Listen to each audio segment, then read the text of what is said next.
The Big Daddy Football Corner. Good day, family.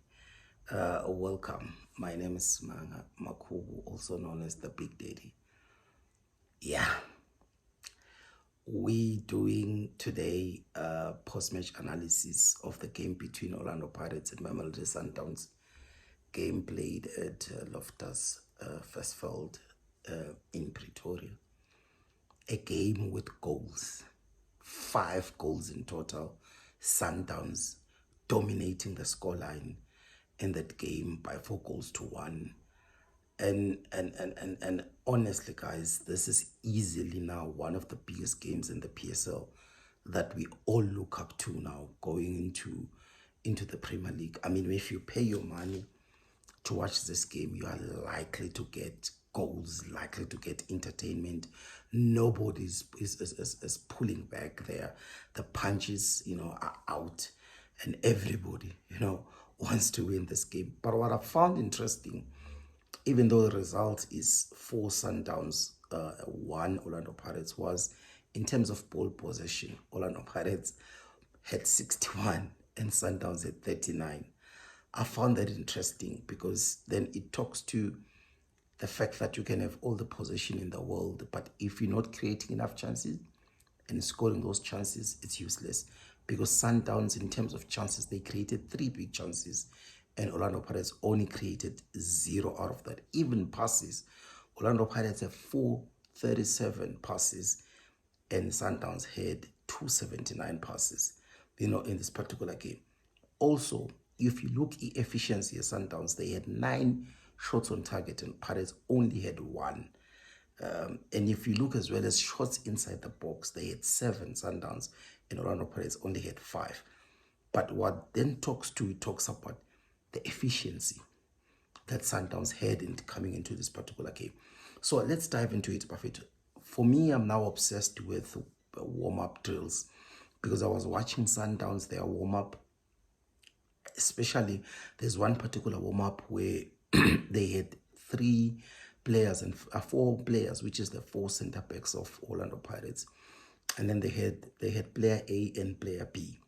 That is how they wanted to break basically the window, the last line of Orlando Pirates. Player A will pass to player B, who's in front of the big 4, and then he's going to pass back to player A, and player A is going to play passes in between the right center back and the left, the right center back as well as the right back.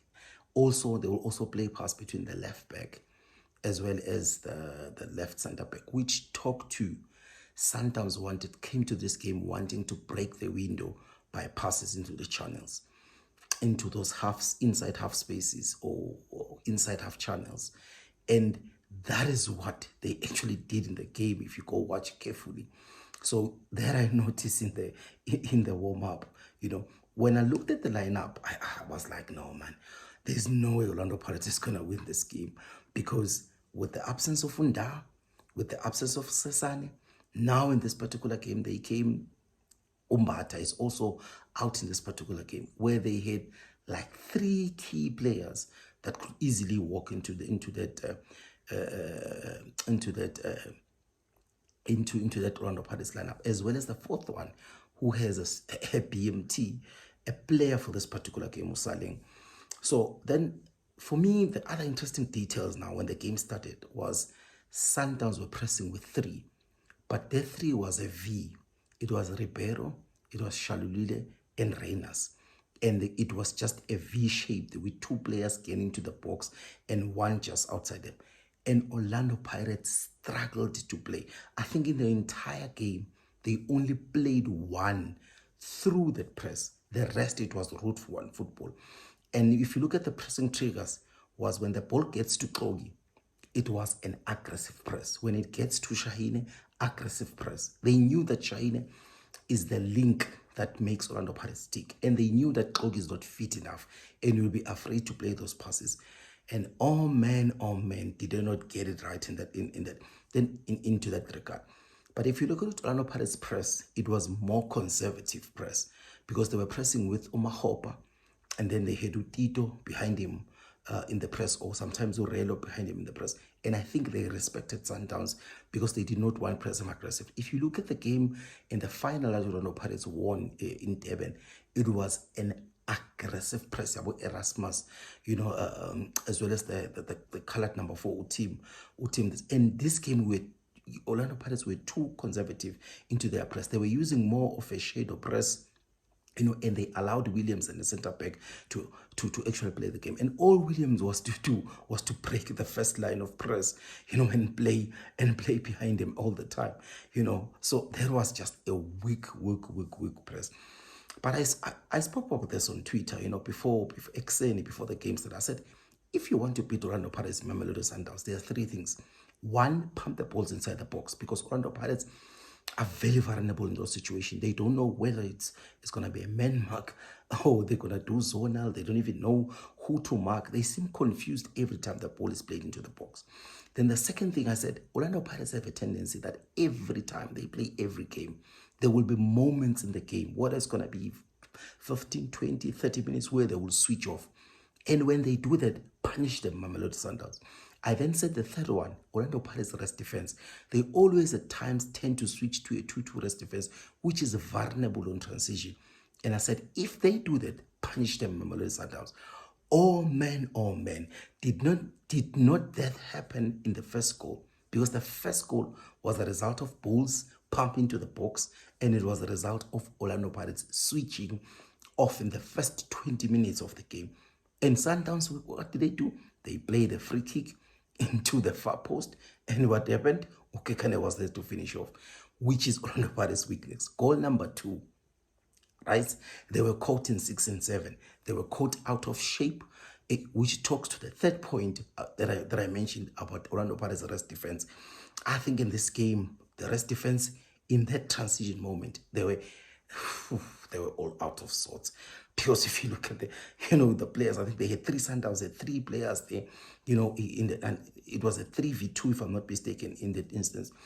And Kogi was greatly exposed. It was shown that he's unfit to play this game of such magnitude, high intensity, high pressure, because even in the Richards Bay game, he did not play well. Sikukune did not play well. And in this game, I think they targeted him a hell lot to make sure that they get goals or they get a mistake out of him. And oh man, was I not right when I complained about Mtetwa being released, because this is a game that he could have easily fit in and actually played. Because I honestly think Jose was unfair to one player, and that player is Sandile Mtetwa. He gave a chance to Sesane, gave a chance to Kogi, gave a chance to everyone else, except Umtetwa. Letting go of Gilberto and Saleng was also another mistake, because them not letting go of Gilberto in this instance, and obviously issues with Saleng, we all knew there's going to be issues.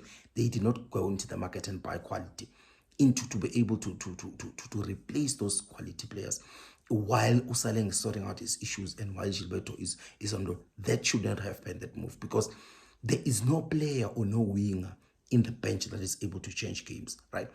Really, it was dealt well. I think that they were always creating that 1v2 situation with Debza supporting Morena every time Rele was on the ball to cover even the inside channel that Rele likes to run into, right?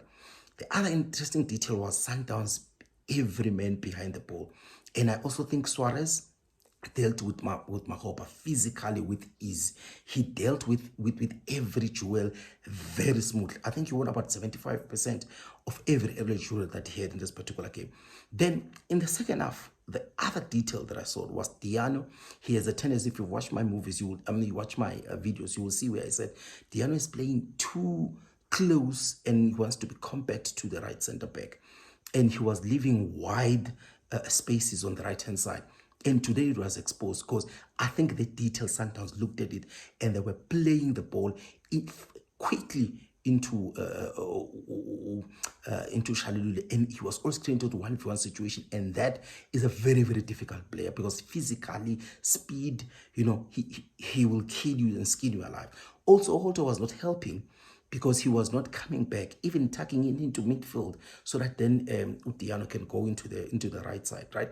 But interesting detail as well was Coach Rivero switching into a 3-4-3, Hoto going back into his favorite position on the left-hand side, because I think that is very strong. He's not a player that's going to play on the right and cut in with his left and shoot. No, he's not kind of player. He's a player that wants to go into the wing with speed and put crosses in the box. And oh man, did not let that work brilliantly, because Lamin is class. Guys, when he received the ball and he played that one pass in front of three players around him, the ball into the other side for Hoto to attack, and then ended up scoring that goal. The other interesting detail was Sundowns midfield triangle. You know, the one Alende Mkwena as well as Jaden Adams. Guys, it will be difficult to build in the league, because the synergy and understanding that they have, because at times at times you will have Mukwena sitting, and then the guys will be two front of them. At times you will have them in a straight line, and basically they kept on changing the triangle upside down. But what was interesting was in possession, they will always open the triangle out, you know, and then out of possession they close the triangle into very tight. For me, that was very interesting.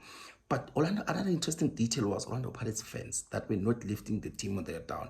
They waited for the team themselves to actually wake up, and then they wake up with them. So they die with them, they rise with them. When it should be the other way around, where when they die, the supporters might then try and rise the morale of the team in this particular game. But for me, the third goal, Suarez playing the ball in between the channels. Remember I said they were making runs in the inside channels, in between all the back four, in between the right center back as well as the right back, is also on the other side, and in between the center backs. They were skinning them alive. Again, that goal, again, Kogi was exposed, and he was exposed greatly on that 1v1 situation on the right hand side. But that shouldn't be a goal, because it was a 2v4 situation. Orlando Pirates shouldn't have considered that goal. Goal 4, you cannot give Mukwena space there in that area. I don't know how defending that is, because it's suicide to give that kind of a player in that position. And guess who was in front of Mukwena? It was Ukogi. But to his defense, he had two players in front of him. He needed to decide which one he picks up. But for me, in this particular game, we can talk about tactics and all, but for me, individual brilliancy won the match. I think Sundowns quality won the game, and I think tactically Sundowns played brilliantly for every detail, and they played for every one opponent weakness, and they executed a plan brilliantly by the players. Congratulations to Sundowns.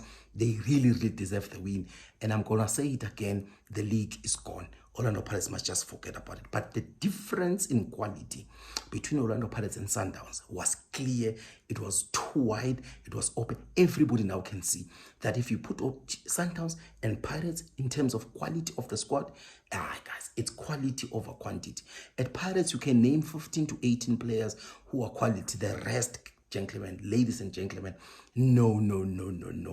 If Pirates wants to close the gap between Sundowns and themselves, they need to go out into the market and buy quality players.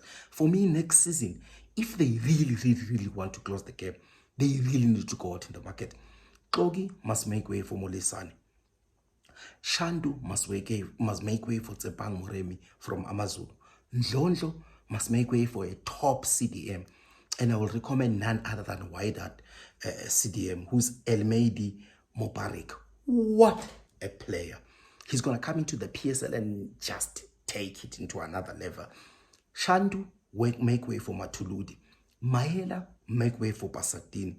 Radio Pane, go on loan. Let's get Wonderboy Makhubu into the team. Moleleki, go on loan. Let's get Apolis. For me, all these 1, 2, 3, 4, 5, 6, 7 signings for next season is what Orlando Pirates needs to go to if they want to close the gap between themselves and Sundowns. Bafethu, danko. Comment, like, and tell me every other detail that I must have left. Danko Bafethu.